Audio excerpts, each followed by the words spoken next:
ठीक है जी। और एक चीज जो कि अति अनिवार्य है साधना काल में, बिल्कुल सत्य का आपको अनुसरण करना है और हमसे किसी प्रकार का झूठ नहीं बोलना है। नहीं ठीक है। यदि मैंने कह दिया कि हाँ आपको इतना जाप करना है, अथवा मैंने कह दिया कि इतने जो है करने हैं, या इतने समय पर समय में आपको कोई, जैसे कि प्रतिदिन 9 बजे बैठते हैं, अथवा 10 बजे बैठते हैं, अथवा 11 बजे बैठते हैं, तो रोज आपको 11 बजे ही बैठना है। अगर आप रोज 8 बजे बैठते हैं तो रोज बैठना है, पहली बात। दूसरी बात, साधना अगर हो सके तो दोनों समय करना है, रात में भी करना है और सुबह में भी करना है जी। समय आपकी सुविधा अनुसार जी। कोई अनिवार्यता नहीं कि टाइम कब होगा जी। जी।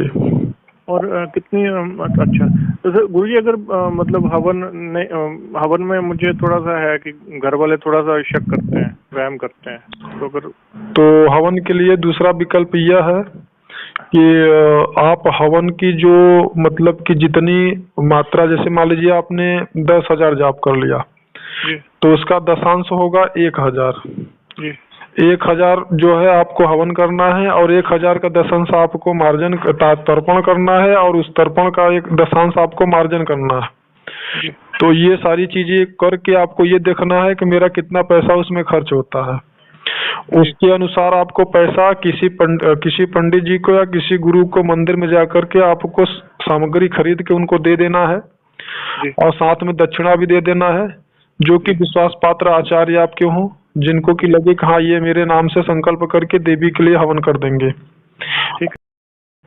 अच्छा एक बात और गुरुजी, मतलब ये अगर बीच में कहीं काम एक मतलब जैसे जब आप 3 महीने का जब बोल रहे हैं ना, हाँ तो उसमें समय आपको दिया जाता है ना, जैसे 21 दिन का आपने किया जी, तो उसके बाद में 21 दिन के बाद आपको 9 दिन की छूट मिल जाएगी। अच्छा ऐसे हो जाएगा जी। लेकिन उस 9 दिन में एक शर्त भी है जी, मानसिक जप आपका जरूर रहना चाहिए। नहीं वो ठीक हो जाएगा जी। जी आप कहीं भी जाएं, कहीं भी आए, अपना व्यापार से, आपने अपने बिजनेस से संबंधित कोई भी कार्य है आप जा सकते हैं। अब जैसे 21 दिन का जैसे मान लीजिए साधना है और बीच में ही कहीं आपको जाना पड़ा तो कोई दिक्कत नहीं है, मानसिक जाप करते रहिए, वहां से आइए अपना काम करके देवी से क्षमा याचना करके हमको जानकारी दे करके फिर दूसरे दिन शुरू हो जाइए। अच्छा ठीक है जी, ठीक है जी। हाँ जी समझ गया जी।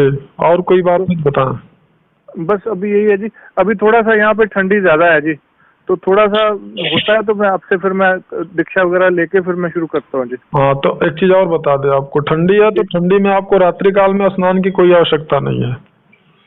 जैसे कभी भी, मैं कभी की बात कर रहा हूँ, आज की नहीं, कभी भी अगर आपको ठंडी ज्यादा है, मान लीजिए रात्रि काल में स्नान नहीं कर सकते, गंगा जल पास में मिल जाए कहीं? हाँ मिल जाएगा जी। बस आप उसको जल लेकर के ऊपर छिड़क करके एक मंत्र आपको दे देंगे, वो याद हो जाएगा आपको। ठीक है जी। यही क्रिया सुबह भी कर सकते हैं, मतलब ये ठंडी आपके रास्ते की रुकावट नहीं बनेगी। ठीक है समझ गया जी। समझ गए? हाँ जी जी।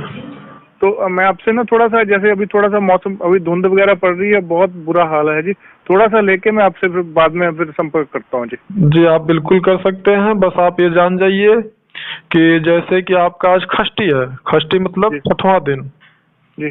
पक्ष, 2 पक्ष होते हैं, कृष्ण पक्ष होता है, शुक्ल पक्ष होता है जी। तो जो है शुक्ल कृष्ण पक्ष का आज 6वां दिन है, षष्ठी इसको बोलते हैं। तो आज से जो अमावस्या है जी, वो आपका 7-8 दिन यानी 9 दिन है कुल, ठीक है जी जी।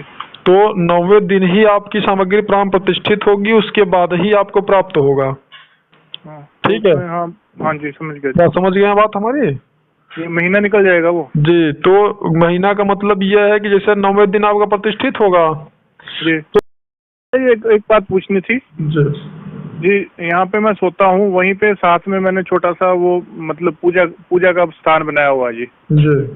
तो उसी कमरे में कर सकता हूँ? हाँ उसी में कर सकते हैं आप, उसमें कोई दिक्कत नहीं है। क्योंकि आता जाता उसमें कोई नहीं है, बहुत कम ही, मतलब मैं ही रहता हूँ और मेरे मदर रहते हैं। नहीं तो कोई दिक्कत नहीं, आप कर सकते हैं उसमें।